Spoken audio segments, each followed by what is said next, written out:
You are listening to Second Chance Ministry Radio.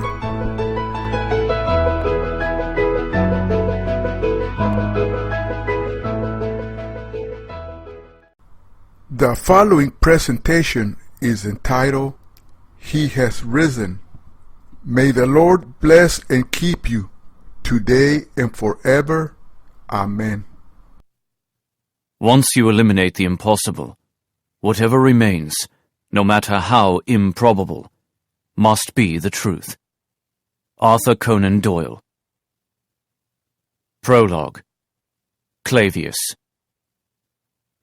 Quick-moving shadows of clouds scuttled over the barren landscape as wilderness gave way to civilization.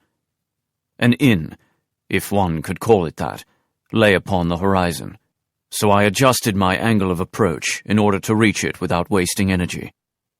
The building I trudged toward was built of sun-baked stone, the same color as the sand beneath my feet. The place did not appear large enough to offer overnight accommodation, but if it could provide water and food, that would suffice.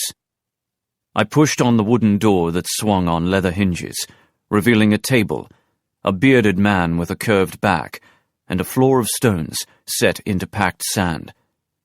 The owner bobbed before me and gestured for me to enter as if I were royalty and his establishment fit for a king. I walked inside, stepped over the rough-hewn bench, and sat. The man placed a cup of tepid water before me. I swallowed it in one long gulp.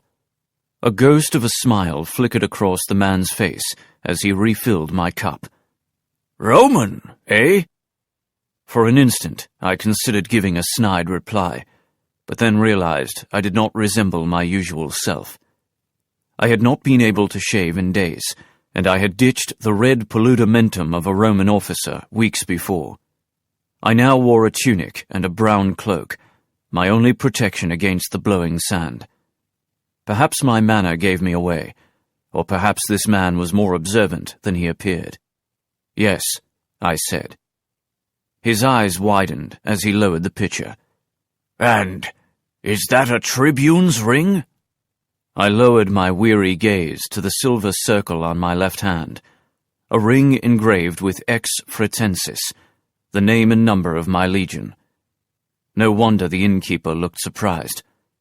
Not often did a Roman tribune wander about, dirty, disheveled, and alone. The man slid onto the empty bench across the table. "Have you come far, Tribune?" How could I answer? I had spent the last 40 days wandering in Judea, crossing and recrossing the same territory. But moving from the man I was to the man I had become was a journey of enormous length and breadth. I lifted my cup and drained it again, then studied the innkeeper. With no other customers, he had to be bored. And like all bored men, he thirsted for a story. Perhaps I was finally ready to share mine. Thank you for listening on Second Chance Ministry.